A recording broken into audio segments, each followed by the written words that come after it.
Nah, ketika Rasulullah SAW melepaskan sendal, ini menunjukkan bahwasanya beliau ketika sholat memakai sendal. Para sahabat ketika sholat memakai sendal.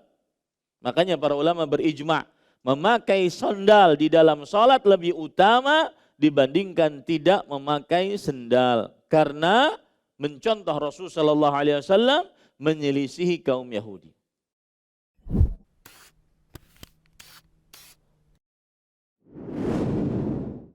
Assalamualaikum warahmatullahi wabarakatuh. Bismillahirrahmanirrahim.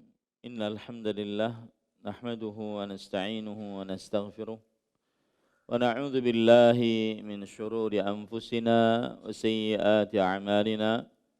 Man yahdihillahu fala mudilla lahu wa man yudlil fala hadiya lahu. Wa ashhadu an la ilaha illallah wahdahu la syarika lah wa ashhadu anna Muhammadan 'abduhu wa rasuluh. Ya ayyuhalladzina amanu taqullaha haqqa tuqatih wa la tamutunna illa wa antum muslimun. Ya ayyuhan nasu taqu rabbakumul ladzi khalaqakum min nafsin wahidah wa khalaqa minha zawjaha wa batha minhuma rijalan katsiran wa nisaa'a wattaqullaha alladzi tasaaluna bihi wal arham innallaha kana 'alaikum raqiba. Ya ayyuhalladzina amanu taqullaha wa qulu qawlan sadida yuslih lakum a'malakum wa yaghfir lakum dhunubakum wa man yuti'illaha wa rasulahu faqad faza fawzan 'azima amma ba'd. Fa inna asdaqal hadits kitabullah wa ahsanal hadi hadi Muhammadin sallallahu alaihi wa ala alihi wasallam wa syarrul umuri muhdatsatuha wa kullu muhdatsatin bid'ah wa kullu bid'atin dhalalah wa kullu dhalalatin finnar. Alhamdulillah, kita bersyukur pada Allah Subhanahu wa taala pada hari ini, hari Rabu 6 Jumadil Ula 1444 Hijriah, kita dimudahkan oleh Allah Subhanahu wa taala untuk duduk bersama mengkaji kembali kitab Hubbun Nabi sallallahu alaihi wa ala alihi wasallam wa alamatuhu, mencintai Nabi Muhammad sallallahu alaihi wasallam dan tanda-tandanya, yang ditulis oleh Fadilatul Syekh Fadl Ilahi hafizahullahu ta'ala.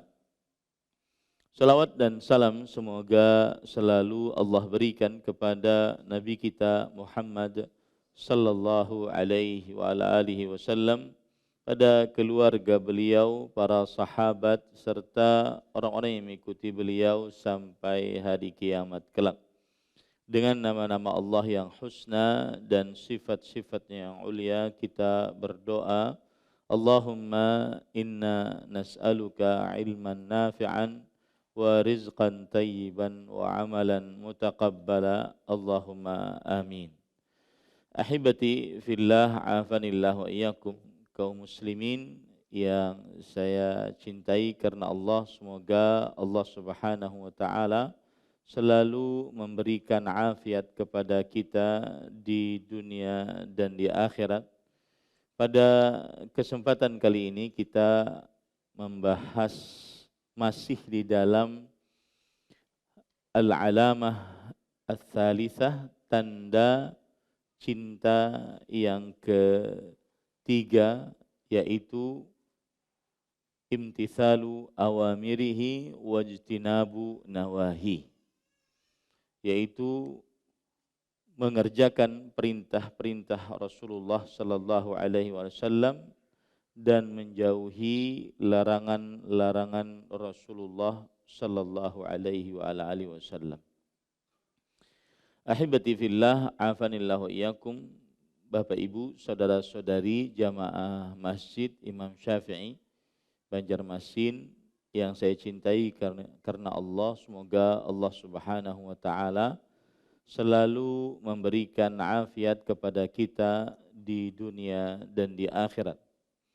Pada pertemuan sebelumnya kita sudah menyebutkan beberapa riwayat yang menunjukkan bahwa tanda cinta yang tulus kepada Nabi Muhammad sallallahu alaihi wasallam adalah imtithalu awamirihi wajtinabu nawahihi sallallahu alaihi wasallam, yaitu mengerjakan perintah Rasul sallallahu alaihi wasallam dan menjauhi larangan-larangan beliau.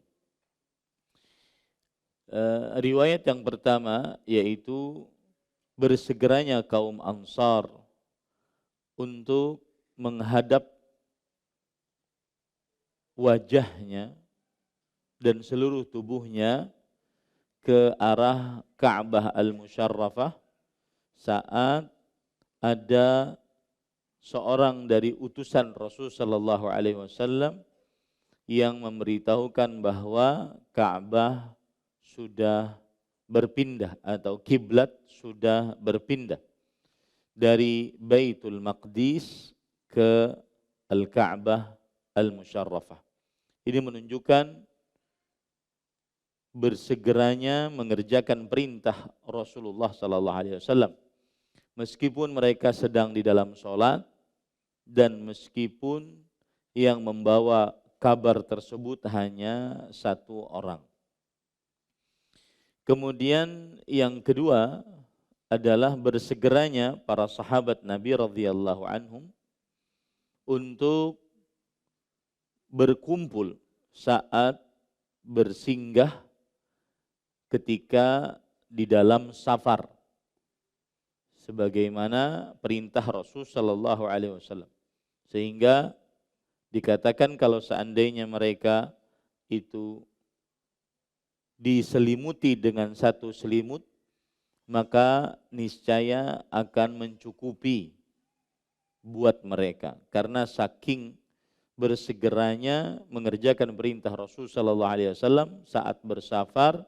Ketika singgah maka tidak berpencar ke sana kemari, akan tetapi bersatu. Yang ketiga adalah cerita atau riwayat para sahabat Nabi radhiyallahu anhum saat peperangan Khaybar dalam keadaan sangat lapar.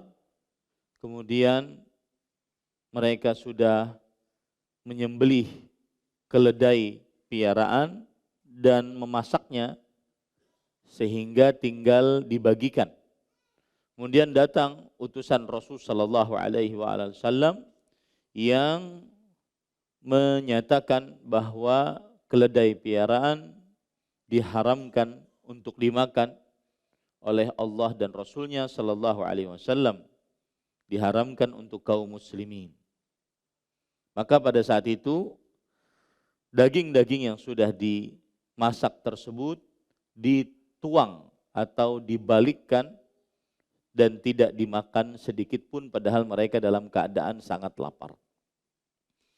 Yang keempat adalah riwayat yang menceritakan tentang dituangkannya khamar-khamar yang merupakan minuman kebiasaan bagi penduduk kota Madinah pada saat itu, saat sudah ada ayat yang jelas mengharamkan khamar tersebut. Dan ini menunjukkan bagaimana mereka sangat bersegera mengerjakan perintah Rasul sallallahu alaihi wasallam atau menjauhi larangan yang dilarang oleh Rasul sallallahu alaihi wasallam, sampai jalan-jalan kota Madinah menggenang dengan air, dan tidaklah terjadi genangan kecuali yang ditumpahkan dari khamar tersebut dalam keadaan yang sangat banyak. Yang kelima, riwayat yang menyebutkan bagaimana para sahabat Nabi radhiyallahu anhum mereka mengamalkan perintah Rasul sallallahu alaihi wasallam, yaitu mereka senantiasa berpegang teguh dengan perintah Rasul sallallahu alaihi wasallam saat melawan musuh dan tidak ada yang kabur dari medan pertempuran sebagaimana perintah Rasul sallallahu alaihi wasallam. Kemudian yang keenam yang sudah kita pelajari juga riwayatnya adalah para sahabat Nabi radhiyallahu anhum, mereka menjauhi memakai kain yang terbuat dari sutra karena dilarang oleh Rasulullah sallallahu alaihi wasallam. Itulah 6 riwayat yang sudah kita pelajari. Sekarang kita baca riwayat yang ketujuh yang dibawakan oleh penulis sebagai tanda cinta kepada Rasul sallallahu alaihi wasallam yang tulus, yaitu dengan mengikuti apa yang diperintahkan oleh Rasul sallallahu alaihi wasallam dan menjauhi apa yang dilarang oleh Rasulullah sallallahu alaihi wasallam. Penulis berkata, mubadaratus sahabati ila khal'i ni'alihim fi ssalati hinama ra'aw an-nabiyya sallallahu alaihi wasallam al-karima yakhla'una alaihi. Bersegeranya para sahabat Nabi radhiyallahu anhum melepas sendal-sendal mereka di dalam sholat. Saat para sahabat Nabi radhiyallahu anhum melihat Nabi Muhammad sallallahu alaihi wasallam yang mulia melepaskan sendalnya di dalam sholat. La yaqtasiru muhibbun ala tanfidhi awamiri habibih bal yuraqibu bi syauqi harakatihi wa sakanatihi. Seorang yang mencintai tidak terbatas kepada mengerjakan perintah-perintah orang yang dicintainya, akan tetapi mengawasi dengan rasa penuh rindu, rasa penuh senang segala macam gerakan dan diamnya Rasulullah sallallahu alaihi wasallam. Wa yulahidhu bidiqqatin taghayyurati wajhihi wa isyarati uyunihi la'allahu yajidu fiha syai'an yuhibbuhu habibuhu fayaf'aluhu. Dan orang yang mencintai dengan tulus sangat memperhatikan perubahan raut wajah, isyarat-isyarat mata Nabi Muhammad sallallahu alaihi wasallam. Mungkin ia akan mendapati sesuatu di dalam hal tersebut yang dicintai oleh yang dicintainya. Lalu dia mengerjakannya. Maksudnya para sahabat Nabi radhiyallahu anhum sangat jeli melihat Rasulullah sallallahu alaihi wasallam. Bahkan para sahabat Nabi tahu kalau Rasul sallallahu alaihi wasallam sedang senang dari raut wajah beliau, sedang tidak suka dari raut wajah beliau, sedang marah dari raut wajah beliau. Maka orang yang benar-benar tulus cintanya kepada Nabi Muhammad sallallahu alaihi wasallam senantiasa memperhatikan dengan seksama dan teliti gerak-gerik Rasul sallallahu alaihi wasallam. Bahkan sampai kepada isyarat mata beliau, gerakan beliau, mungkin dengan memperhatikan tersebut ada sesuatu yang bisa dikerjakan sehingga mereka mendapatkan cinta Nabi Muhammad sallallahu alaihi wasallam. Atau sebaliknya, au ya'rifu ma yubghidhuhu habibuhu fayabta'idu minhu. Atau akhirnya dia mengetahui apa yang dibenci oleh orang yang dicintainya sehingga dia menjauhi sesuatu yang dibenci oleh orang yang dicintainya tersebut. Begitulah orang yang cinta dengan sebenar-benar cinta. Wa hakadza kana ulaikal abrar al-muhibbuna as-sadiquna lil habibil Mustafa sallallahu alaihi wasallam.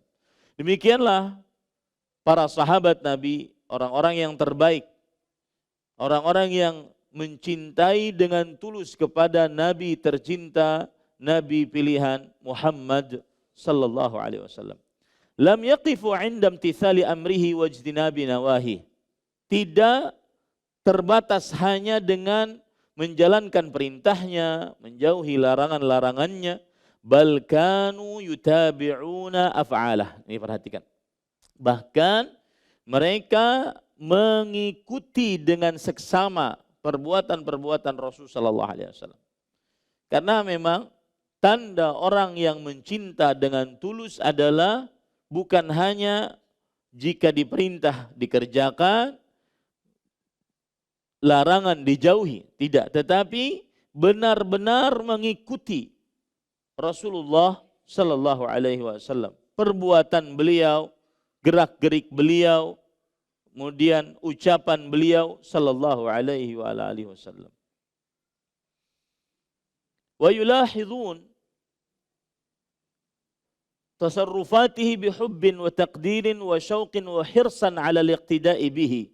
Dan mereka senantiasa memperhatikan gerak-gerik Rasul sallallahu alaihi wasallam dengan rasa penuh cinta, penuh pengagungan, penuh rasa suka, karena gigih untuk mencontoh Nabi Muhammad sallallahu alaihi wa alihi wasallam. Dan ini kita banyak dapati dari Rasulullah sallallahu alaihi wa alihi wasallam. Bahkan ada hadis Abdullah bin Mas'ud radhiyallahu anhu ketika menceritakan seorang yang paling terakhir masuk ke dalam surga. Kemudian orang tersebut paling terakhir keluar dari api neraka, kemudian paling terakhir masuk ke dalam surga. Sebelum masuk ke dalam surga, Allah menumbuhkan untuk orang tersebut sebuah pohon. Kemudian hamba tersebut minta kepada Allah, ya Allah, adnihi minhu. Adnini minhu. Dekatkan aku dengan pohon tersebut. Kemudian kata Allah Subhanahu wa taala kepada orang tersebut, "Alla u'tikum tas'alu syai'an ghairahu." Mungkin kalau aku kasih apa yang kau minta sekarang, engkau akan minta selain itu. Kemudian orang tersebut mengatakan, "La, tidak, aku tidak akan minta kecuali untuk mendekat kepada pohon itu saja. Agar aku bisa bernaung di bawah pohon tersebut, minum dari air sungai yang mengalir di bawah pohon tersebut." Kemudian Allah Subhanahu wa taala pun mendekatkan kepada pohon tersebut. Setelah didekatkan, kemudian Allah Subhanahu wa taala menumbuhkan pohon yang kedua yang lebih indah daripada pohon yang pertama. Kemudian orang tersebut berkata, "Ya Rabbi adnini minhu."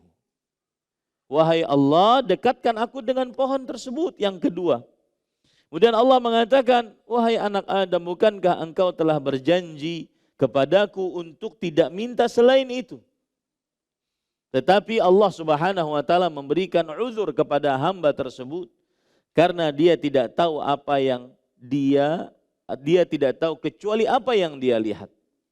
Akhirnya hamba tersebut mengatakan, "Aku ingin didekatkan kepada pohon yang kedua dan tidak akan minta kepada engkau kecuali pohon itu. Aku berjanji." Kemudian didekatkan oleh Allah Subhanahu wa taala kepada pohon yang kedua. Lalu Allah Subhanahu wa taala menumbuhkan pohon yang ketiga di depan pintu surga. Lalu hamba tersebut berkata, "Ya Rabbi adnini minhu." Wahai Allah, dekatkan aku dengan pohon tersebut. Kemudian Allah mengatakan, "Bukankah engkau sudah berjanji untuk tidak minta kembali?" Akan tetapi Allah memberikan uzur, alasan, maaf kepada orang tersebut karena dia tidak mengetahui kecuali apa yang dia lihat. Lalu setelah didekatkan kepada pohon di depan pintu surga, dia mendengar suara indahnya para penghuni surga. Orang tersebut kemudian mengatakan, "Ya Rabbi adkhilni." Wahai Allah, masukkan aku ke dalam surga. Kemudian Allah mengatakan, "Atardha an yakuna laka mithlu dunya wa ma fiha." Apakah engkau rela aku kasih kekayaan sebanyak dunia dan seisinya? Kemudian hamba tersebut berkata kepada Allah, "Ya Rabb, atastahzi'u bi wa anta rabbul alamin." Wahai Allah, apakah engkau menghinakan aku, merendahkan aku dengan permintaan tersebut, dengan tawaran engkau tersebut, memberikan seisi dunia dan seisinya. Dunia dan seisinya. Kekayaan dunia dan seisinya. Padahal aku adalah penghuni surga yang paling terakhir masuk ke dalam surga. Apakah engkau sedang merendahkan aku? Padahal engkau adalah Rabbul Alamin, wahai Allah. Kemudian dhahika Rasulullah sallallahu alaihi wasallam. Lalu Rasul sallallahu alaihi wasallam pun tertawa. Nah, saat yang jadi masalah di sini bukan tentang hadis tersebut. Yang jadi masalah adalah ketika Abdullah bin Mas'ud radhiyallahu anhu meriwayatkan hadis ini kepada orang-orang setelah Nabi Muhammad sallallahu alaihi wasallam wafat, beliau pun tertawa. Kemudian kata Abdullah bin Mas'ud, "Ala tas'aluni mimma adhak?" Kenapa kalian tidak bertanya kepadaku? Kenapa aku tertawa? Kemudian murid-murid Abdullah bin Mas'ud pun bertanya, "Mimma tadhak ya Ibnu Mas'ud?" Karena apa engkau tertawa wahai Abdullah bin Mas'ud radhiyallahu anhu? Kemudian Abdullah bin Mas'ud radhiyallahu anhu mengatakan, "Hakadha ra'aitu Rasulullah sallallahu alaihi wasallam." Demikianlah aku melihat Rasul sallallahu alaihi wasallam ketika meriwayatkan hadis ini, beliau tertawa, maka aku ikut tertawa. Ini namanya cinta sejati kepada Nabi Muhammad sallallahu alaihi wasallam. Ketika Nabi Muhammad sallallahu alaihi wasallam meriwayatkan itu, beliau tertawa. Kemudian Rasul sallallahu alaihi wasallam bertanya, "Ala tas'aluni mimma adhak?" Apakah kalian tidak bertanya kepadaku kenapa aku tertawa? Kemudian para sahabat bertanya kepada Rasul sallallahu alaihi wasallam, "Mimma tadhak?" Kenapa engkau tertawa wahai Rasulullah? Min dhahkillah rabbil alamin. Karena tawanya Allah Subhanahu wa taala kepada hamba tersebut atas pernyataan sang hamba ketika ditawarkan, apakah engkau ingin mendapatkan kekayaan sebanyak dunia dan seisinya? Kemudian sang hamba mengatakan, "Atastahzi'u bi wa anta rabbul alamin?"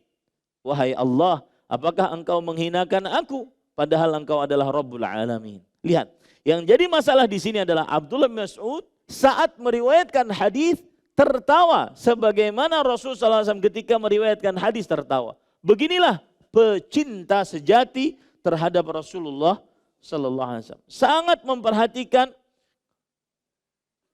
gerak-gerik Rasul sallallahu alaihi wasallam. Kemudian para ikhwan yang dirahmati Allah, fa idza wajaduhu sallallahu alaihi wasallam yaf'alu syai'an sara'u ila fi'lihi. Kalau mereka melihat Rasul sallallahu alaihi wasallam mengerjakan sesuatu, maka mereka bersegera untuk ikut mengerjakannya. Wa idza ra'awhu ibta'ada aw taraka syai'an badaru ila al-ibti'ad minhu. Kalau seandainya mereka melihat Nabi Muhammad sallallahu alaihi wasallam menjauhi sesuatu atau meninggalkan sesuatu, maka mereka bersegera untuk menjauhi dari sesuatu tersebut. Begitu pecinta sejati. Semestinya seperti itulah seorang umat Nabi Muhammad sallallahu alaihi wasallam. Berusaha mengerjakan yang diperintahkan oleh Rasul sallallahu alaihi wasallam, menjauhi yang dilarang oleh Rasul sallallahu alaihi wasallam. Kemudian penulis mengatakan wa minasy-syawahidir ra'iyatid dallati ala dzalika ma rawahu al-Imam Abu Dawud an Abi Sa'id al-Khudri radhiyallahu anhu qala bainama Rasulullah sallallahu alaihi wa alihi wasallam yusalli bi ashabihi idh qala'a na'layhi fa wada'ahuma an yasarihi falamma ra'a dzalika al-qaum alqaw ni'alahum. Dan termasuk bukti nyata yang sangat indah yang menunjukkan akan hal ini, bahwa para sahabat bukan hanya sekedar mengerjakan perintah menjauhi larangan, tetapi mereka sangat memperhatikan gerak-gerik Rasul sallallahu alaihi wasallam. Jika mereka melihat Rasul sallallahu alaihi wasallam mengerjakan sesuatu, maka mereka akan ikuti. Apa yang diriwayatkan oleh Imam Abu Dawud dari sahabat Nabi Abu Sa'id Al-Khudri radhiyallahu anhu, beliau berkata, ketika Rasul sallallahu alaihi wasallam mengimami para sahabat radhiyallahu anhu, saat itu beliau melepaskan kedua sendal beliau dan beliau letakkan di samping kiri. Ini sedikit berbicara tentang hukum fikih. Kalau seandainya kita meletakkan sesuatu saat ingin kita sholat, maka letakkanlah di samping kiri. Jikalau di samping kiri kita tidak ada orang. Karena begitulah sunnahnya Rasul Sallallahu Alaihi Wasallam. Kalau seandainya ada orang, maka kita letakkan tepat di bawah tepat di depan telapak kaki kita, antara telapak kaki kita. Begitulah sunnahnya saat kita membawa barang di saat sholat. Misalkan tas zaman sekarang, misalkan buku, misalkan surban, misalkan air, maka letakkanlah tepat di antara dua kaki kita. Bukan di depan, di tempat sujud. Apalagi di belakang, ganggu sujud orang. Tidak di kanan, karena di kanan kita ada orang lain. Tidak di kiri kalau kita makmum. Kalau kita imam, letakkan di kiri. Ini sedikit hukum fikih. Maka ketika para sahabat melihat Nabi Muhammad SAW meletakkan sendal beliau, maka para sahabat pun ikut melepaskan sendal beliau. Ini menunjukkan bahwasanya termasuk sunnah Rasul SAW. Dan ini saya bahas di dalam Masjid Al-Faruq. Ya, saya membahas malam Rabu tentang kitab Umdatul Ahkam. Di situ kita belajar fikih hadis tentang sholat. Yaitu para sahabat Nabi radhiyallahu anhum, mereka ketika melihat Rasul sallallahu alaihi wasallam meletakkan atau melepaskan sendalnya, maka para sahabat pun melepaskan sendalnya. Ini menunjukkan apa? Siapa yang tahu? Berarti mereka sholat dengan memakai sendal, dan itu lebih afdal dibandingkan sholat tidak memakai sendal. Kalau kada pakai karpet. Kalau sudah sendal sekarang di zaman sekarang pakai karpet, kemudian atau keramiknya bersih, suci, maka pada saat itu diutamakan untuk dilepas. Akan tetapi asal hukumnya, jika seseorang dipilihkan antara memakai sendal dengan tidak memakai sendal, maka ijma' para ulama bahwa memakai sendal lebih utama dengan tidak memakai sendal. Ya, kenapa? Karena ini adalah dalam proses menyelisihi kaum Yahudi. Innal yahud la yusalluna fi ni'alim, fasallu fi ni'alikum. Sesungguhnya kaum Yahudi tidak salat di dalam sendal-sendal mereka. Maka salatlah kalian dengan memakai sendal-sendal kalian. Nah, ketika Rasulullah SAW melepaskan sendal, ini menunjukkan bahwasanya beliau ketika salat memakai sendal. Para sahabat ketika salat memakai sendal. Makanya para ulama berijma' memakai sandal di dalam salat lebih utama dibandingkan tidak memakai sendal. Karena mencontoh Rasulullah SAW menyelisihi kaum Yahudi. Kemudian para ikhwan yang dirahmati oleh Allah Subhanahu wa taala, termasuk permasalahan fikih yang ada di dalam hadis ini adalah bergerak, atau sebelum masalah fikih nanti lewat faedah kitabnya ya. Kita selesaikan dulu. Falamma qadha Rasulullah sallallahu alaihi wasallam, masalah fikih di akhir. Falamma qadha Rasulullah sallallahu alaihi wasallam salatah, qala ma hamalakum ala ilqaikum ni'alakum.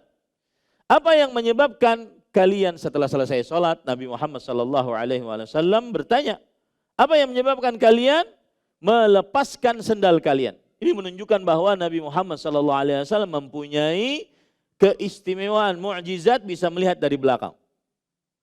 Karena Rasulullah SAW imam, tidak ada yang di depan beliau. Dan para sahabat di belakang beliau. Menunjukkan bahwa mukjizat Nabi Muhammad SAW bisa melihat dari belakang. Qalu ra'ayna ka alqaitana 'alaika fa alqainani 'ala. Lihat. Alasan cuma satu alasan, mengikuti saja. Apa sebab kalian melepaskan sendal kalian? Mereka mengatakan, kami melihat engkau melepaskan, maka kami lepaskan. Satu cuma alasannya, al-ittiba', mutaba'ah. Itu adalah tanda pecinta sejati, mutaba'ah. Mengikuti Nabi Muhammad sallallahu alaihi wasallam. Tidak ada alasan lain. Mengikuti Nabi Muhammad sallallahu alaihi wasallam. Tidak bertanya, tidak ragu-ragu, tidak bingung. Ketika beliau lepaskan, kami akan lepaskan. Ketika beliau ke kanan, kami akan ke kanan. Ketika beliau ke kiri, kami akan ke kiri. Ketika beliau lurus, kami akan lurus. Itulah salah satu konsekuensi asyhadu an la ilaha illallah wa asyhadu anna Muhammadan Rasulullah. Makanya Rasul sallallahu alaihi wasallam pernah menggaris sebuah garis lurus, kemudian beliau menggaris di samping garis lurus tersebut garis-garis kecil. Garis-garis kecil kanan dan kiri. Kemudian beliau mengatakan, hadza sabilullah. Inilah jalan Allah Subhanahu wa taala. Wa hadhihi subul. Ini jalan-jalan kecil. Ala kulli sabilin syaitanin yad'u ilaiha. Di setiap jalan-jalan kecil tersebut ada syaitan yang mengajak kepadanya. Kemudian beliau membaca ayat, wa anna hadza sirati mustaqiman fattabi'u. Inilah jalanku yang lurus, ikutilah. Tugas kita cuma mengikuti. Tidak macam-macam, tidak terlalu mempermasalahkan, wahai Rasulullah kenapa begini? Wahai Rasulullah apakah begini? Akal ini digunakan untuk memahami, bukan untuk mendebat. Dan itulah perbedaan orang-orang Mu'tazilah dengan Ahlu Sunnah. Orang-orang Ahlu Sunnah memakai akalnya untuk memahami apa yang ada dalam Al-Quran dan hadis Rasulullah SAW. Bukan untuk mendebat. Ketika Allah berfirman, "Dzalikal kitabu la raiba fi", itulah kitab yang tidak ada keraguan di dalamnya, maka pada saat itu kita yakini, kita pahami baik-baik. Bukan bertanya, masa sih? Nah itu kaum Mu'tazilah yang mendewakan akal dibandingkan menjadikan Al-Quran dan hadis sebagai panutannya. Faqala Rasulullah sallallahu alaihi wasallam, setelah itu Rasulullah SAW bersabda, inna Jibril sallallahu alaihi salam atani fa akhbarani anna fiha qadharan. Lalu Rasulullah sallallahu alaihi wasallam bersabda, sesungguhnya Jibril alaihi salam tadi mendatangiku dan memberitahukan kepadaku bahwa di dalam sendal tersebut terdapat sesuatu yang najis. Wa qala idza jaa ahadukum ilal masjid falyanzur fa in ra'a fi na'lihi qadaran aw adan falyamsahhu wal yusalli fihima. Kemudian Rasul sallallahu alaihi wasallam bersabda, jika kalian salah seorang di antara kalian datang ke masjid, maka perhatikanlah sendalnya. Jika dia melihat kedua sendalnya terdapat najis atau kotoran, maka usapkanlah sendal tersebut dan sholatlah dengan memakai keduanya. Demi Allah ini hadis banyak sekali faedah, terutama faedah fikihnya. Nanti kita akan sebutkan. Lihat di sini penulis mengatakan Allahu Akbar. Allahu Akbar adalah si lafzul ta'ajjub. Lafaz untuk menyebutkan tentang rasa takjub. Kam kanu harisin 'ala al-mubadarati ila at-ta'assi bihi sallallahu alaihi wasallam. Sungguh sangat luar biasa mereka para sahabat Nabi radhiyallahu anhum untuk bersegera mencontoh, mensuri tauladani Rasul sallallahu alaihi wasallam dengan sungguh-sungguh. Radhiyallahu anhum wa ardhahum wa ja'alna ala darbihim. Semoga Allah meridai atas mereka dan mereka ridha terhadap Allah, dan semoga Allah Subhanahu wa taala menjadikan kita menjalani jalan mereka. Maka inilah manhaj salaf. Inilah metodologi beragama yang diajarkan oleh para sahabat. Sangat bersegera mengerjakan apa yang dikerjakan oleh Rasul sallallahu alaihi wasallam. tidak terlalu banyak bertanya, apalagi sampai menyanggah apa yang merupakan syariat Rasulullah sallallahu alaihi wasallam. Dan ada perkataan Imam Ahmad, "Idza alimta sunnatan fa'mal biha walau marratan takun min ahliha." Jika engkau mengetahui satu ajaran Rasul sallallahu alaihi wasallam, maka kerjakanlah walau sekali, maka engkau akan menjadi ahli sunnah. Ahli dari ajaran Rasul sallallahu alaihi wasallam tersebut. Adapun pelajaran-pelajaran fikih yang kita bisa ambil dari hadis ini adalah yang pertama, sebagaimana sudah saya sebutkan, disyariatkan untuk memakai sendal saat sholat. Kalau seandainya aneh, jangan dianggap menyimpang. Keanehan karena tidak tahu. Ya, tuh lihat. Mengaji di Masjid Imam Syafi'i, buhannya tuh membolehkan sholat pakai sendal. Ya, kalau seandainya merasa aneh, jangan dianggap menyimpang karena pian kada tahu. Yang kedua, para ulama bersepakat memakai sendal di dalam sholat lebih utama dibandingkan tidak memakai sendal. Karena mencontoh Nabi Muhammad SAW dan menyelisihi kaum Yahudi. Yang ketiga adalah bergerak di dalam sholat untuk sebuah hajat keperluan diperbolehkan meskipun terlihat banyak. Meskipun terlihat banyak. Yang keempat, pelajaran dari hadis ini juga adalah wajib memakai pakaian yang suci dari najis saat sholat.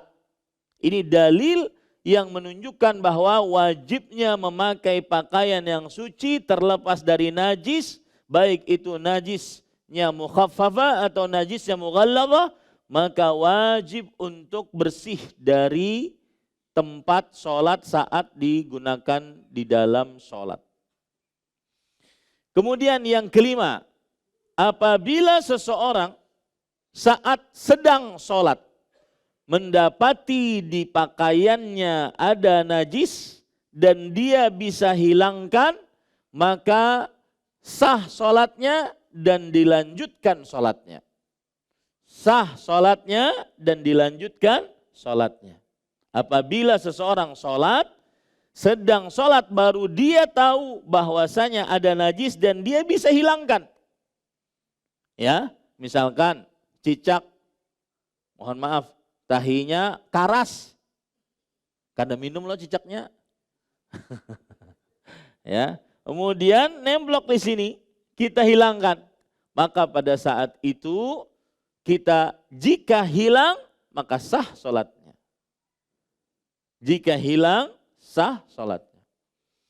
Kemudian yang keenam, pelajaran yang berkaitan dengan hadis ini juga adalah bahwa apabila seseorang sholat, lalu dia selesai sholat, baru tahu ada najis pada pakaiannya. Selesai sholat, baru tahu ada najis pada pakaiannya. Maka sah sholatnya. Karena kenapa? Nabi Muhammad sallallahu alaihi wasallam tidak membatalkan sholatnya. Padahal beliau memakai apa? Sendal yang ada najis. Dan beliau melepaskan ketika diberitahukan. Dan beliau lanjutkan sholatnya, tidak mengulang dari awal. Menunjukkan bahwa apabila tahu setelah selesai sholat, maka pada saat itu sah sholatnya, tidak perlu diulang.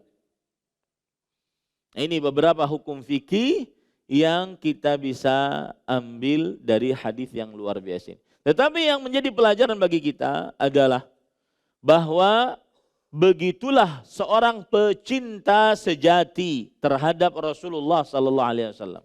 Senantiasa mengerjakan apa yang diperintahkan oleh Rasul SAW dan menjauhi apa yang dilarang oleh Rasul SAW. Bahkan lebih dari itu, yaitu senantiasa mengikuti, menapak memutilasi Rasul sallallahu alaihi wa ala alihi wasallam.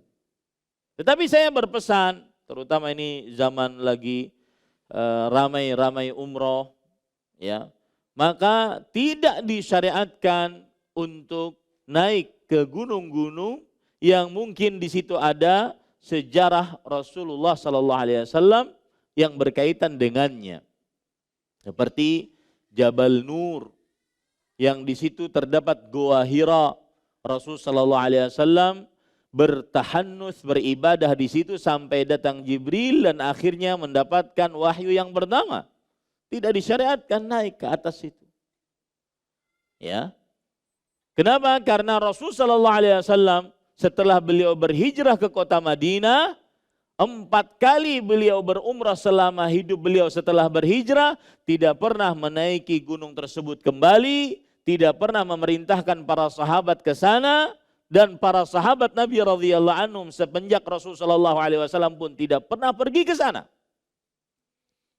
Ya. Begitu juga Jabal Thur yang di atasnya terdapat Goa Thur.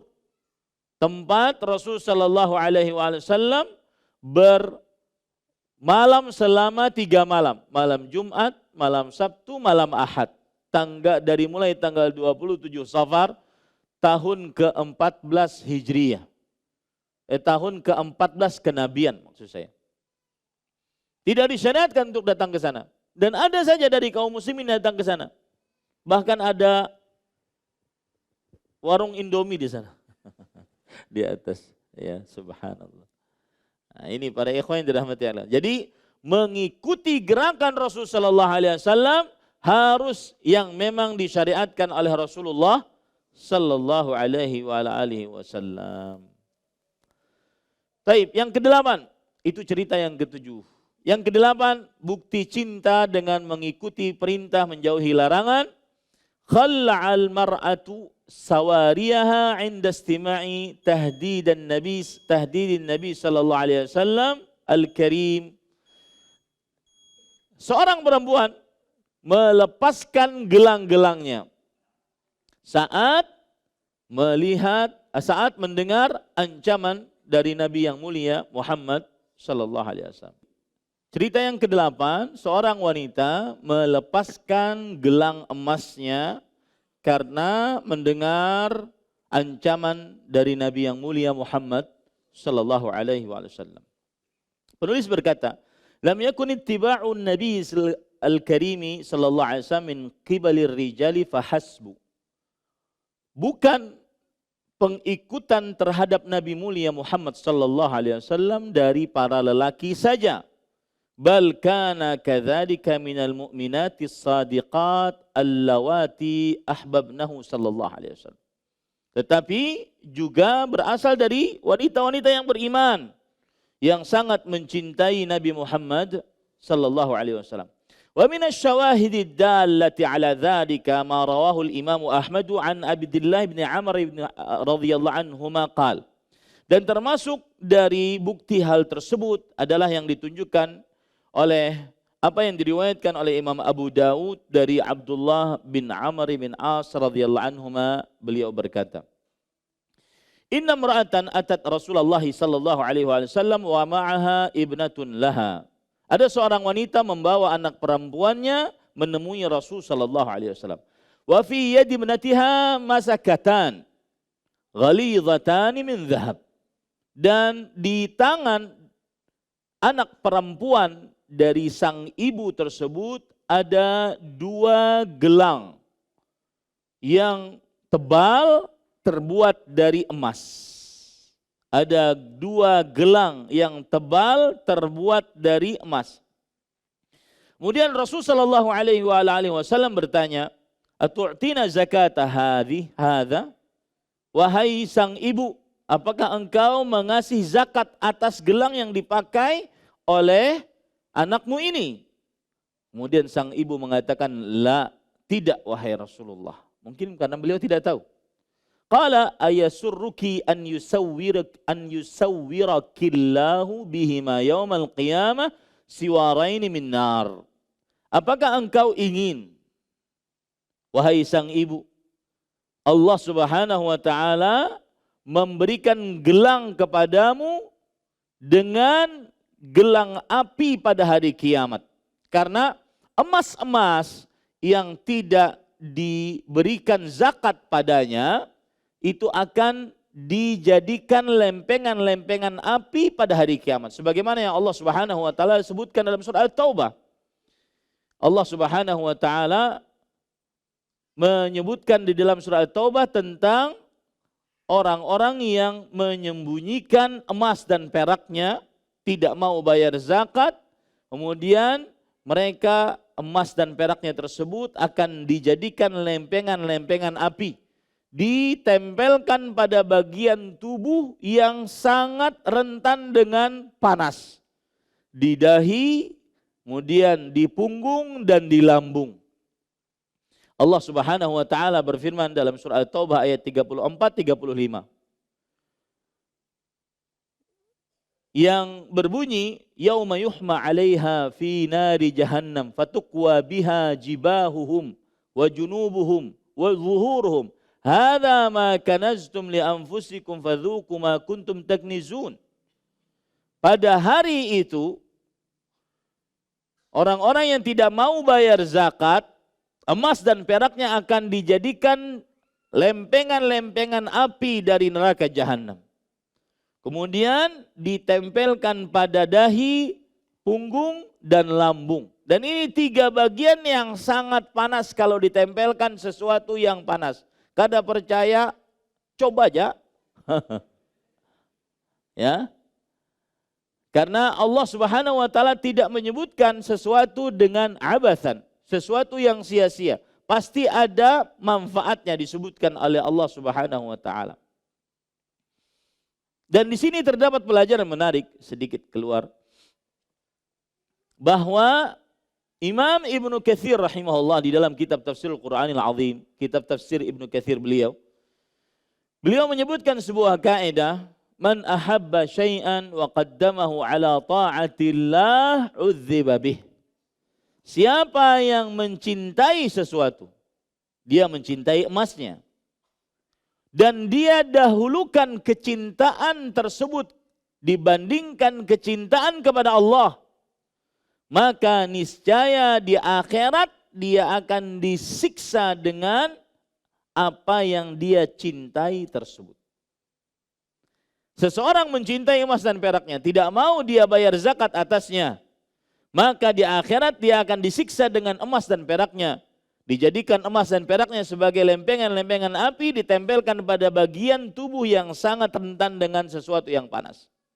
Seperti, kata beliau, seperti Abu Lahab. Kisahnya Abu Lahab. Abu Lahab lebih mencintai siapa? Istrinya, Ummu Jamil. Dan 2 orang ini manusia yang ganteng dan wanita yang cantik. Makanya disebut dengan Ummu Jamil. Abu Lahab, kenapa disebut Lahab? Lahab itu artinya adalah percikan-percikan api karena wajahnya ganteng. Abu Lahab. Tetapi kegantengan tidak menjadikan dia mendapatkan petunjuk masuk dalam agama Islam. Bahkan sampai akhir hayatnya Allah Subhanahu wa taala menunjukkan dengan mukjizatnya Abu Lahab dan istrinya tidak beriman.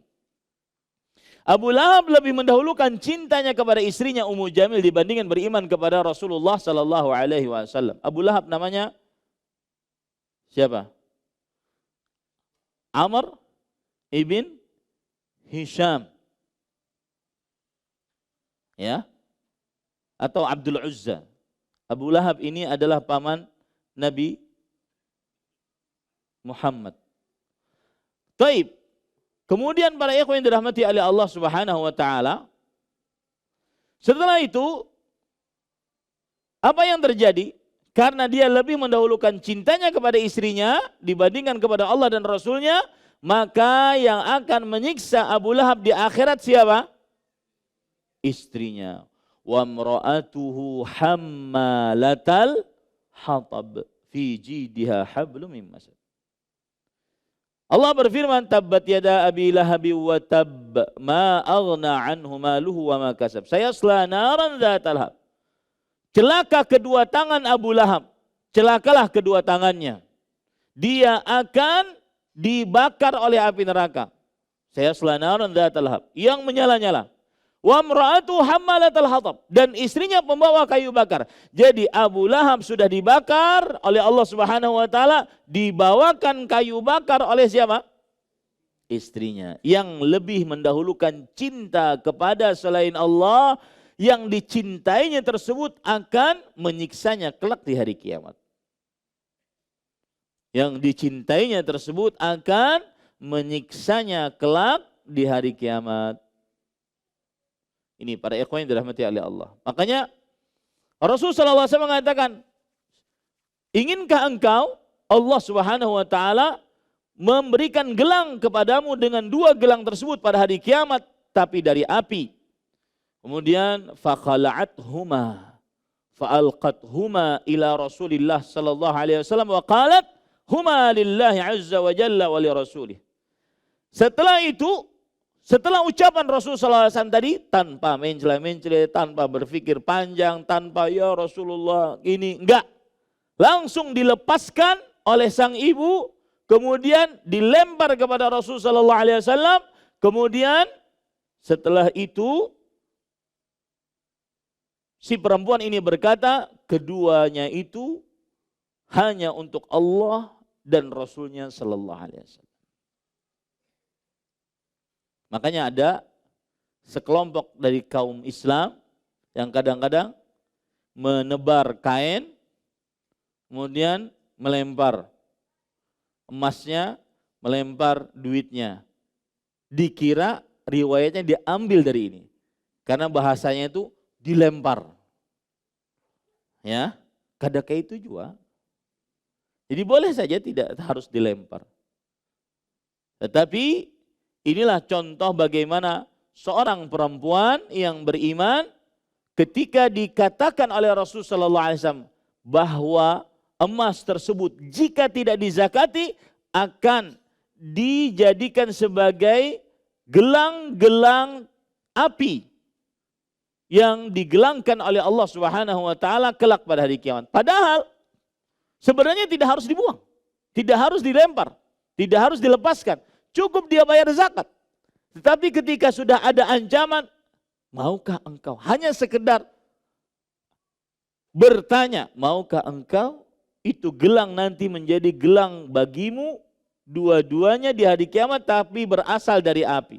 Sudah dilepas. Begitulah seorang pecinta sejati, hanya dengan ancaman tanpa pikir panjang mereka senantiasa menjauhi apa yang dilarang oleh Rasul sallallahu alaihi wasallam. Penulis berkata, Allahu Akbar. Lam taqtasiril mar'atul mu'minatul muhibbatu lirrasulil karimi sallallahu alaihi wasallam ala imtithali amrihi bidaf'i zakati siwarain bal tanazalat anhuma wa qaddamathuma ila Rasulillah sallallahu alaihi wasallam sadaqatan lillah azza wa jalla radhiyallahu anha wa ardhaha. Allahu Akbar. Seorang perempuan beriman yang sangat mencintai Rasul yang mulia Nabi Muhammad SAW tidak cukup hanya dengan mengerjakan perintah beliau. Apa perintahnya sebenarnya? Bayar zakat. Tidak harus dilempar. Bayar zakatnya. Tidak harus dibuang. Karena itu bisa dipakai dan bayar zakatnya, selesai urusan.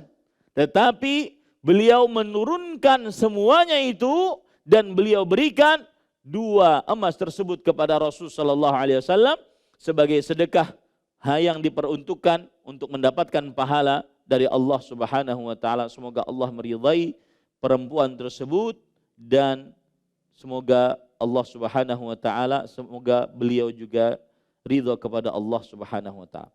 Ada pelajaran fikih dari hadis ini.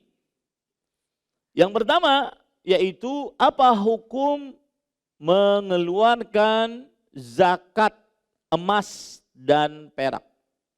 Maka jawabannya adalah para ulama berijma', bersepakat bahwa zakat emas dan perak yang digunakan untuk perdagangan wajib dikeluarkan zakat padanya. Lihat bahasa saya. Ini poin pertama. Zakat emas dan perak yang digunakan untuk jual beli. Jadi sidin ini adalah penjual beli emas dan perak. Maka ini wajib dizakati.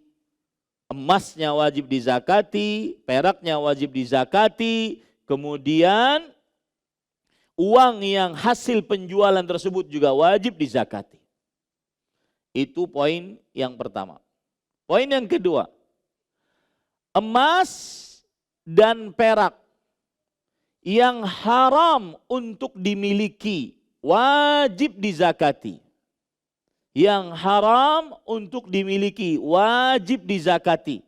Seperti baju emas. Ya, manusia ini maruk benar. Maruk, tahu lah Ben maruk. Rakus. Baju, nyaman baju dari kain dibuat dari emas. Ya. Mobil emas. Kemudian gelas emas, piring emas, kemudian sendok emas, garpu emas, celana dalam emas. Muyak dulu. Ya, itu wajib dizakati. Itu wajib dizakati karena itu adalah emas perhiasan yang diharamkan seorang muslim untuk memilikinya. Emas perhiasan seorang muslim yang diharamkan untuk memilikinya. Kemudian yang ketiga, para ulama bersepakat bahwa batu-batu yang berharga selain emas dan perak tidak ada zakatnya. Mau batu zamrud, batu yakut, batu apa yang paling larang? Tukang batu mana sini? Hah? Batu apa? Berlian, batu berlian. Selama dia tidak digunakan untuk jual beli, bukan komoditi. Komoditi itu bahan-bahan. Bukan komoditi perdagangan, maka tidak wajib zakat padanya. 3 poin. Yang keempat yang terjadi perselisihan di antara para ulama dari mulai semenjak dahulu. Antara jumhur, madhab Maliki, Syafi'i dan Hambali dengan madhab Hanafi. Jumhur mengatakan bahwa emas yang dipakai oleh perempuan sebagai perhiasannya maka tidak wajib zakat padanya karena dia dipakai. Sedangkan mazhab Hanafi, dan ini pendapat yang dikuatkan, maksudnya saya lebih condong kepada pendapat ini, bahwa wajib zakat padanya. Salah satu dalilnya adalah ini. Salah satu dalilnya adalah yang kita baca sekarang. Nah, Rasulullah SAW bersabda, "Tu'tina zakata hadhi." Saat itu sedang dipakai.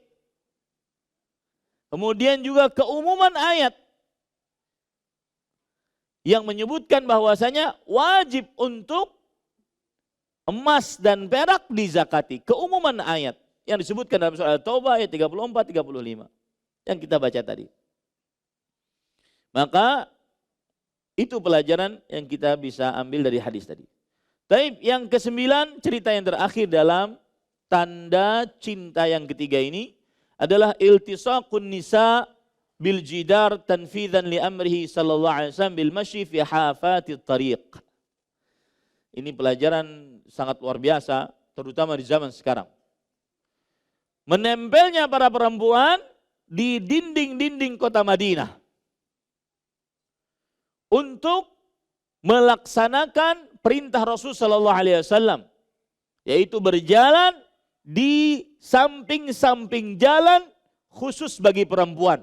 Perempuan tidak boleh kalau jalan di tengah-tengah, harus minggir. Ya, para perempuan yang sudah ngaji harus minggir, jangan pian yang meminggirkan orang. Minggir.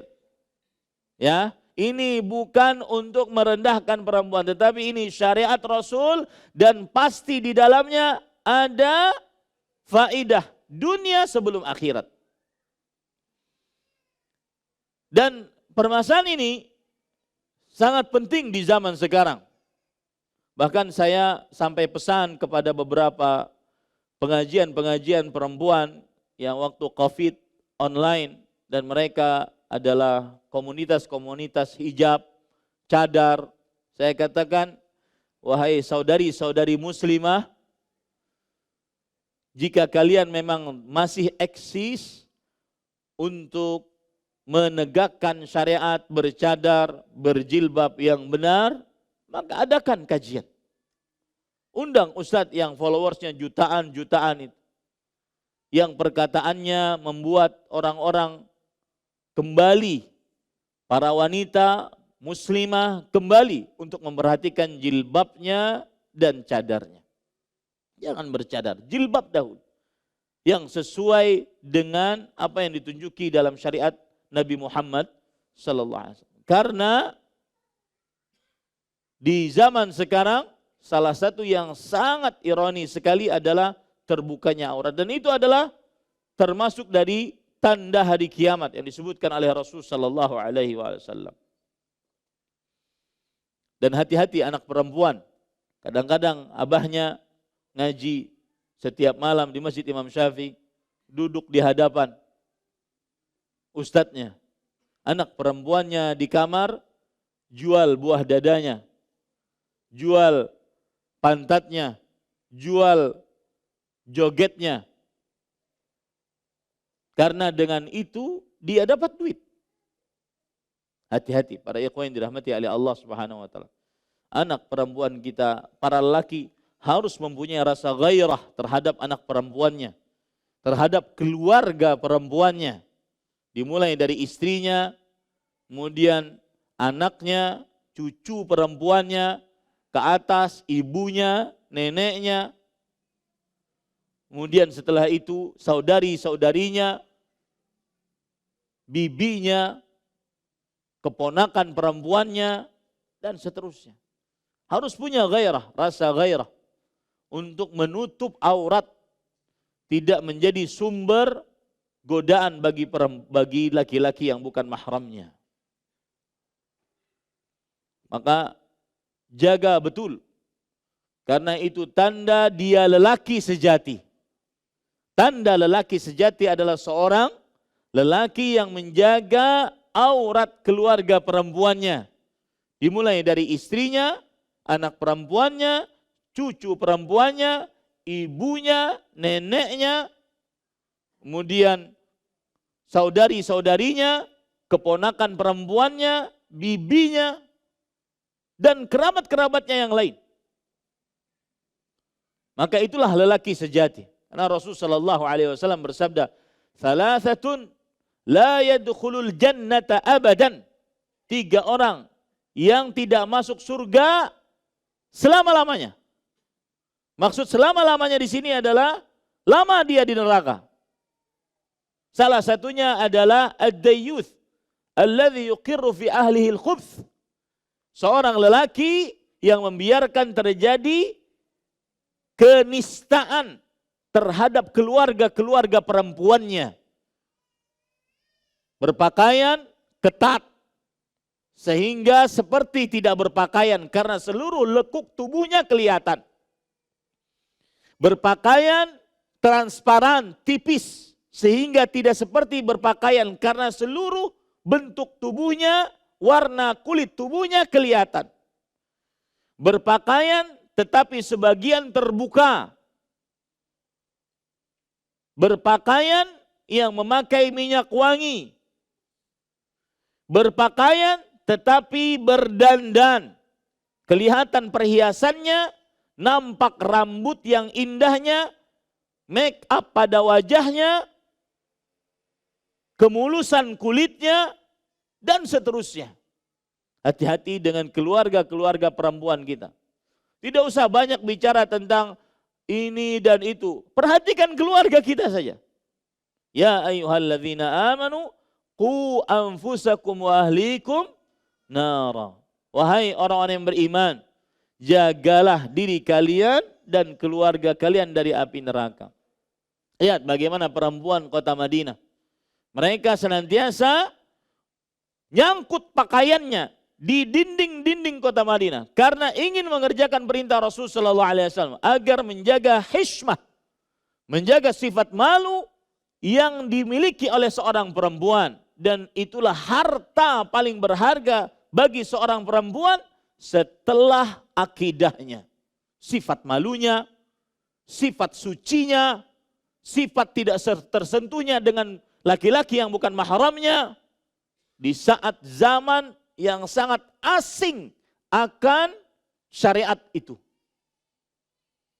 Sangat asing perkataan Maryam alaihissalam.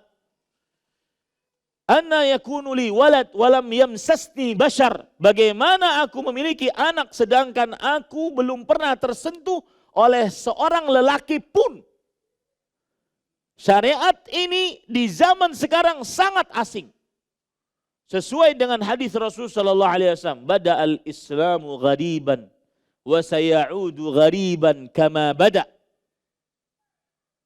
Islam akan datang dalam keadaan asing dan akan kembali asing sebagaimana mulanya. Di saat zaman seorang perempuan acil-acil, la haula wala quwwata, berjoget tidak malu-malunya, baik di media sosial atau di dunia nyata. Yang paling pertama kali ulun pribadi pikirkan, ini lakinya mana? Keluarga perempuannya mana? Dan itu bukan kebudayaan orang Indonesia. Jadi jangan bawa-bawa kebudayaan tentang hal itu. Ini para ikhwan yang dirahmati Allah. Saya fokuskan kepada jamaah saya. Hati-hati keluarga perempuanmu. Lihat di kamar dia ngapain. Terutama sudah memiliki kamar sendiri. Ingin makan tinggal pesan online. Di dalam kamar ada kamar mandi. Tidak pernah keluar. Oke lah saat sekolah mungkin dia pakai jilbab. Tetapi ketika di dalam kamar dia jual diri. Ini yang disebut oleh anak-anak muda di zaman sekarang. Alternatif life. Kehidupan alternatif mereka. Hati-hati para ikhwan yang dirahmati Allah. Cek, dibandingkan kita nanti capek di hadapan Allah Subhanahu wa taala. Kita sebagai orang tua yang paling bertanggung jawab atas mereka. Kita sebagai laki-laki yang paling bertanggung jawab atas mereka. Maka hati-hati. Ini perkara seorang perempuan menjaga auratnya adalah perkara yang sangat diperhatikan dalam syariat Islam. Coba perhatikan,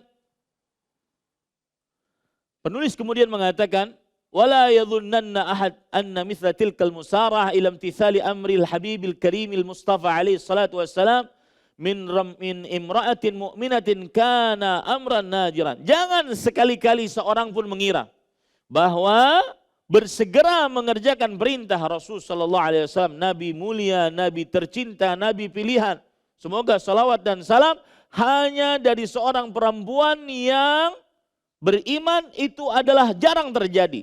Bukan hanya itu saja tadi, tentang emas tadi, tidak. Kalla, tidak sama sekali. Wa rabbil Ka'bah, demi Rabb yang memiliki Ka'bah. Laqad arafa man nadhara fi siyarihinna anna hadza kana huwa as-sa'idu fihinna. Sungguh telah mengetahui siapa yang membaca sejarah wanita-wanita sahabat-sahabat Nabi Muhammad sallallahu alaihi wasallam, maka mereka akan sangat tahu, mereka sangat bersegera mengerjakan perintah Rasul sallallahu alaihi wasallam. Fal nasma' anhunna. Maka mari kita dengarkan tentang bagaimana cerita para sahabat-sahabat wanita Rasul sallallahu alaihi wasallam. Ma rawahu al-Imam Abu Dawud an Abi Usaid al-Ansari radhiyallahu anhu annahu sami'a Rasulullah sallallahu alaihi wasallam wa huwa kharijun min al-masjid. فاختلط رجال مع النساء في الطريق فقال رسول الله صلى الله عليه وسلم استأخرنا فإنه ليس لكن أن تحققن الطريق عليكن بحافات الطريق. Yang artinya Sebagaimana yang diriwayatkan oleh Imam Abu Daud dari Abu Usaid Al-Ansari radhiyallahu anhu, beliau mendengar Rasulullah SAW saat keluar dari masjid. Keluar dari masjid. Berarti di jalan. Maka para lelaki berkumpul dengan para perempuan di jalan. Bukan dalam satu ruangan. Di jalan. Maka Rasulullah SAW bersabda, minggir kalian wahai para perempuan. Sesungguhnya tidak berhak bagi kalian untuk menguasai jalan. Hendaknya kalian di samping-samping jalan. Itu perempuan Nabi Muhammad SAW. Itu perintah untuk perempuan dari Nabi Muhammad SAW. Yang di zaman sekarang perintah ini sungguh sangat asing. Kita laki-laki yang minggir. Acil hendak lewat. La haula wala quwwata illa billah. Ya. Ini para ikhwan yang dirahmati oleh Allah Subhanahu wa taala. Ini di jalan, apalagi di ruangan. Saya sering mengingatkan tentang manasik-manasik umroh. Dan itu yang melakukan manasiknya adalah ustadz-ustadz yang katanya sunnah. Apalagi sampai foto-foto. Inna lillahi wa inna ilaihi raji'un. Hati-hati para ikhwan yang dirahmati oleh Allah. Kenapa harus bermudah-mudah dalam hal itu? Ustadz, di hotel tidak ada tempat. Kita yang punya acara, bikin ente begitu. Kenapa harus bermudah-mudah? Sekarang coba di masjid pakai ini. Kenapa di hotel nggak pakai itu?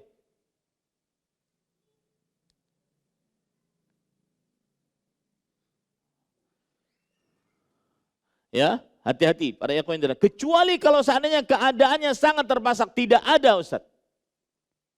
Ya sudah. Berarti di belakang, tidak boleh bercampur. Tetapi kalau seandainya bisa mengadakan, adakanlah. Jangan dicampur. Kita yang punya acara. Beda dengan kita sebagai tamu. Kita yang punya acara. Ini di jalan, coba di jalan. Fakanatil mar'atu taltasiqu bil jidar hatta inna thawbaha yata'allaqu bil jidar min lusuqiha bihi. Dan sebelum saya terjemahkan, ini juga termasuk yang ingin saya koreksi. Entah ghadib man ghadib. Silahkan siapa yang marah, silahkan siapa yang marah. Dulu dakwah sunnah sangat ketat di dalam perempuan bersafar dengan mahram. Wajib dengan mahram. Dan semenjak saya pulang tadi barusan umroh, saya semakin yakin wajib dengan mahram. Sekarang yang ada sebagian ustadz-ustadz sunnah mulai ngulik-ngulik. Perkataan-perkataan para ulama dikumpulin, hadis-hadisnya yang membolehkan untuk bersafar tanpa mahram. Ulik-ulik disebar. Mudah-mudahan bukan karena duit. Ya. Dan hati-hati para ikhwan yang dirahmati oleh Allah Subhanahu wa taala. Man tatabba'a rukhsal ulama tazandaq. Siapa yang mengikuti keringanan-keringanan para ulama, maka dia akan menjadi orang zindiq. Kejadian nih, saya umroh dengan seorang perempuan. Ketika saya manasik, saya katakan kepada ibu tersebut mengatakan saya nggak ada umroh, nggak ada mahramnya, Ustaz. Karena saya tidak tahu, saya katakan sudah mudah-mudahan bisa dijaga. Karena bisa sudah keluar keberangkatan besok, umrohnya malam itu, manasiknya malam itu. Dan di jalan terjadi apa yang terjadi. Ibunya kesulitan, siapa yang mau megang, sudah tua, gak ada alasan ya. Khairul hadi hadi Nabi Muhammad sallallahu alaihi wasallam. Dan mazhab yang membolehkan hanya untuk umrah wajibah atau haji wajib. Jangan bermudah-mudah ya akhi dalam masalah ini. Maka saya katakan kepada terutama yang mengenal dakwah sunnah, ittaqillah. Takutlah kepada Allah Subhanahu wa taala. Kalau ada apa-apa di jalan, siapa yang mau megang? Ibu tersebut mau jatuh, siapa yang mau megang? Mau jatuh dari bis, siapa yang mau megang? Apalagi sudah tua. Mana rufqah ma'munahnya? Mana teman-teman yang amannya? Oh, teman-teman amannya juga perlu mahram. Maka jangan bermudah-mudah dalam masalah ini. Terutama hati-hati, mudah-mudahan bukan karena duit. Yang mau marah-marah silahkan. Lakin aqulu haqqan. Hadza nasihah. Tapi ini yang saya katakan, ini adalah nasihat. Karena saya merasakan perjalanan. Siapa yang mau megang? Ibunya sudah tua, mau berumrah sendirian. Siapa yang mau megang? Kita gak boleh megang.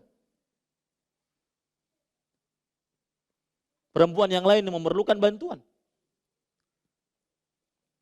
Abadan ya akhi. Jangan bermudah-mudah. Ya, jangan bermudah-mudah. Coba lihat, perempuan ini akhirnya nempel di, dan saya katakan hukumnya adalah jangan bermudah-mudah. Dan saya lebih condong kepada pendapat yang menguatkan tetap dengan mahram. Kenapa? Karena dalil-dalil yang dipakai seperti Aisyah radhiyallahu anha, Maimunah, Hafsah radhiyallahu anhunna, mereka berhaji tanpa mahram, itu tidak benar. Hafsah dengan saudaranya, Aisyah dengan Abdurrahman, Maimunah atau ya istri-istri Nabi. Mereka kan salah satu alasannya adalah istri-istri Nabi berhaji, berumrah tanpa mahram. Mereka dengan mahram. Yang kedua, ada perempuan nanti dari Yaman, dari Hirah, dari Yaman ke Masjidil Haram, datang di atas ontanya sendirian, tidak ada yang dia takuti kecuali Allah Subhanahu wa taala. Itu bukan dalil. Bukan dalil yang jelas untuk menegaskan bolehnya bersafar tanpa mahram. Di hadapan kita ada dalil seperti matahari di siang bolong.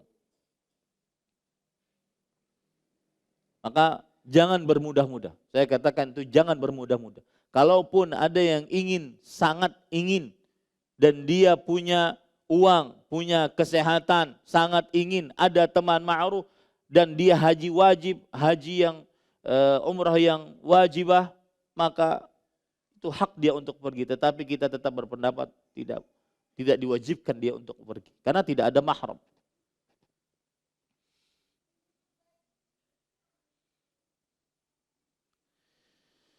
Para ikhwan yang dirahmati oleh Allah Subhanahu wa taala, akhirnya perempuan-perempuan tersebut nempel dengan dinding. Wa qabla al-intiqal ila al-haditsin 'anil 'allamati ar-rabi'ah falnaqif wa qafatan nuhasibu fiha anfusana anahnu rijalan wa nisaan kama kana as-sahabatu was-sahabiyat radhiyallahu anhum. Sebelum kita ke tanda yang keempat, maka coba hisab diri kita. Apakah kita para lelaki? Apakah kita para perempuan sebagaimana para sahabat laki-laki dan para sahabat perempuan Rasulullah sallallahu alaihi wasallam? Alaysa katsirun minna yastaftihu yawmahu bidhabhi sanatil habib al-karim sallallahu alaihi wasallam? Bukankah kebanyakan dari kita bidhabhi sunnatil habib al-karim sallallahu alaihi wasallam? Bukankah kebanyakan dari kita membuka harinya dengan memotong sunnah Rasul sallallahu alaihi wasallam? Disebutkan di sini sunnah Rasul sallallahu alaihi wasallam adalah bihalqi lihyati. Kan pagi-pagi biasanya orang ya bersihkan jenggotnya karena ingin masuk kantor. Pagi hari yang dia lakukan. Alaysat katsirun minal muntasibat ila al-islam yukhalifnahu sallallahu alaihi wasallam fi khurujihinna ila al-hafalat wal aswaq? Apakah kebanyakan dari wanita-wanita yang menisbatkan dirinya kepada Islam menyelisih Rasul sallallahu alaihi wasallam ketika keluar ke kondangan-kondangan? Ini saya pesan juga. Saya pesan kepada terutama orang-orang yang saya cintai karena Allah Subhanahu wa taala. Kak, saya bilang, pian beisi anak perempuan. Hati-hati cari besan. yang carilah yang sudah ngaji. Anak perempuan sudah dimasukkan ke pesantren, capek-capek kita biayai 6 tahun mereka belajar untuk menjaga aurat mereka. Ternyata dapat besan yang tidak ngaji. Kemudian sebelum perhelatan walimatul urus, resepsi pernikahan, berdebat antara pakai musik, tidak pakai musik, organ tunggal, enggak pakai organ tunggal, antara ikhtilat, tidak ikhtilat, kena ngalih kalau seandainya dipisah, ini bukan adat kita dan seterusnya. Karena tidak ngaji. Cari besanan yang sudah ngaji. Sehingga permasalahan-permasalahan tersebut hilang. Tidak ada, dan itu banyak, walhamdulillah. Ya, ini para ikhwan yang dirahmati oleh Allah Subhanahu wa taala. Pergi ke kondangan-kondangan, ke pasar-pasar dalam keadaan menyelisih syariat Rasul sallallahu alaihi wasallam. Alaysa ba'dun minna rijalan wa nisaan idza wasala ila bi'atin ajnabiyyah la yu'raf aminal muslimin am huwa minal yahud wan nasara. Apakah bukankah sebagian dari kita, laki-laki atau perempuan, jika sudah sampai ke sebuah daerah yang asing, dikenal minoritas muslim di situ, tidak dikenal lagi dia, apakah ini orang Islam atau enggak, Yahudi atau Nasrani, karena pakaiannya sudah berubah. Saya heran kadang-kadang ada orang di daerah kemudian pergi ke negeri kita, sebuah kota yang terkenal dengan turisnya. Jangankan sampai sana, di bandara sudah mulai kayak turisnya aja kayak itu. Innalillahi wa inna ilaihi raji'un. Turisnya kayak itu. Model kayak kehendakan mana sudah ke pantai. La haula wala quwwata illa billah. Nah, ulun bawa pandir kayak ini kena ustadznya kerasnya. Tasarah bian. Taib, ini yang bisa sampaikan, apa yang baiknya dari Allah Subhanahu wa taala. Wallahu alam. Ada pertanyaan kah? Sudah malam lah, lapar dah nih. Ini karena masih Saudi masalahnya. Sebenarnya tadi ada ingin yang ulun sampaikan, makanya tadi sebelum kajian cari-cari filenya, karena di hari hari Senin, sekarang tanggal berapa? 30 ya. Ya, hari Senin tanggal 21, ya enggak, tanggal 14 November 19 Rabiul Akhir. Ulun ditakdirkan oleh Allah Subhanahu wa taala duduk di majelis ilmu. Dahulu orang sampai ke Mekah, sampai ke Madinah itu kan sebuah mimpi. Di zaman sekarang kurang mensyukuri karena mudah. Dan dahulu kalau seorang bisa duduk di majelis ulama itu adalah sebuah berkah. Dan dia akan bawa baik-baik ilmu itu untuk umatnya, untuk jamaahnya nanti ketika dia pulang. Maka ini yang saya amalkan. Saya bisa berhadir di majelis ilmu setelah sholat subuh tanggal 14 November 19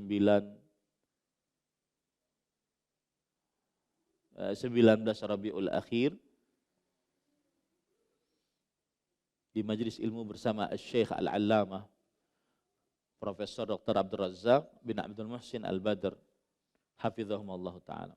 Dan terakhir setelah bermajlis saya juga bisa menyalami beliau sampai menemani beliau ke dalam mobil. Ada perkara yang menarik yang ingin disampaikan. Mohon maaf agak panjang sedikit lah. Kalau mau pertanyaan mungkin nanti kita bahas pekan depan. Tapi saya sudah niat untuk menyampaikan, mudah-mudahan ini oleh-oleh yang bermanfaat. Waktu itu beliau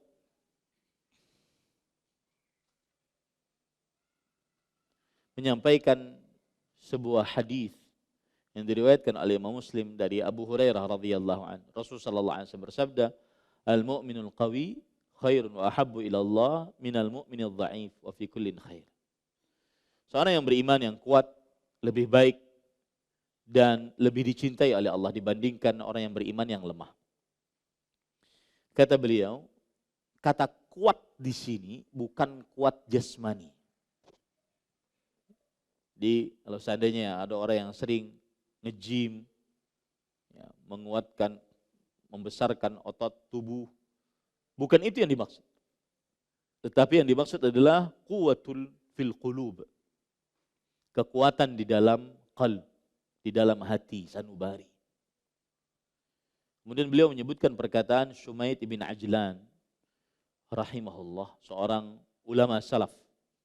Innallaha ja'alal mu'mina quwwatan fi qulubihim. Allah menjadikan kekuatan orang beriman itu dalam qalbu mereka. Makanya kadang kita lihat orang yang cacat, tetapi qalbunya kuat, maka dia lebih kuat daripada orang yang sehat dalam beribadah kepada Allah. Kadang ada orang yang bisa mengangkat barbel puluhan kilo. Akan tetapi kata Syekh, dia tidak bisa mengangkat kelopak matanya. Dia tidak bisa mengangkat selimut yang menyelimuti tubuhnya. Padahal setiap hari dia mengangkat barbel.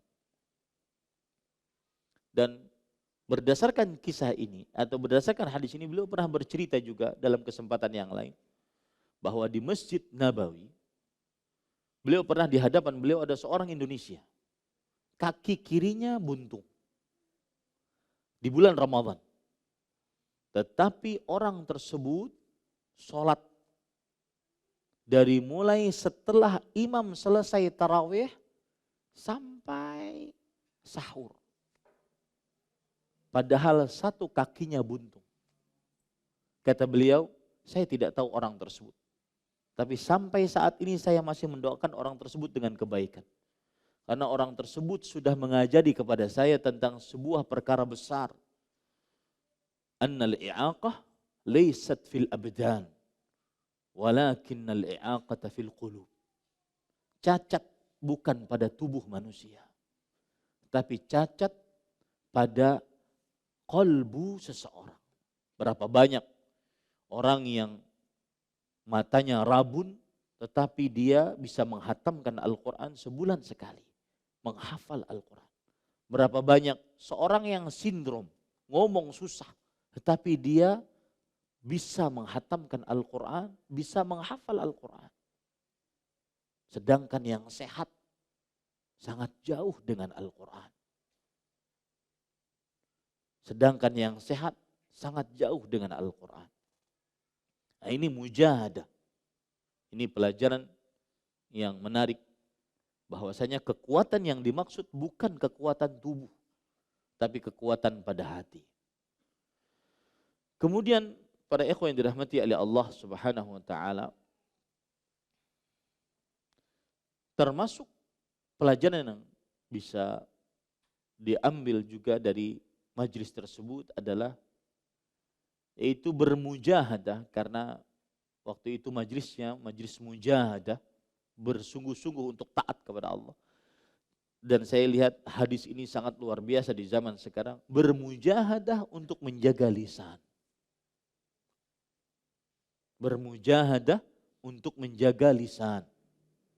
Karena ada kadang-kadang seseorang masuk ke dalam hadis Rasul dari Abu Hurairah radhiyallahu anhu, Rasulullah sallallahu alaihi wasallam bersabda, "Innal 'abda la yatakallamu bil kalimah min ridwanillah la yulqi laha balan yarfa'ullahu biha darajat, wa innal 'abda la yatakallamu bil kalimah min sakhatillah la yulqi laha balan yahwi biha fi jahannam." Seorang hamba berbicara dengan sebuah ucapan yang mengandung ridha Allah. Dia tidak peduli dengan ucapan tersebut. Ternyata itu yang mengangkat derajatnya di surga. Sebaliknya ada seorang hamba yang mengucapkan. Dan di zaman sekarang ucapan sangat mudah. Komentar, video, status, dan segala macamnya. Dan kadang-kadang anehnya ada yang tidak bermanfaat viral dan diikuti. Aneh. Ada yang tidak bermanfaat, viral, kemudian diikuti, nambah-nambahin hitungan di hari kiamat. Dan kadang-kadang yang sudah ngaji ikut komentar. Gak ada manfaatnya. Ada seseorang berbicara dengan pembicaraan yang dia tidak peduli, ternyata itu menjebloskan dia ke dalam nerakanya Allah Subhanahu wa taala. Nah, ini beberapa faedah, sebenarnya masih banyak faedah karena waktu habis dan saya tidak bisa menjawab karena waktunya habis, takut Bapak Ibu sudah kemalaman. Ini yang bisa kita sampaikan. Wassallallahu nabiyana Muhammad walhamdulillahirabbil alamin. Subhanakallahumma hamdik asyhadu an la ilaha illa anta astaghfiruka wa atubu ilaik. Wassalamualaikum warahmatullahi wabarakatuh. Terima kasih. Jazakumullah khairan wa barakallahu fikum. Video ini dibuat atas partisipasi dari donasi Anda. Semoga menjadi amal jariah bagi Anda semuanya.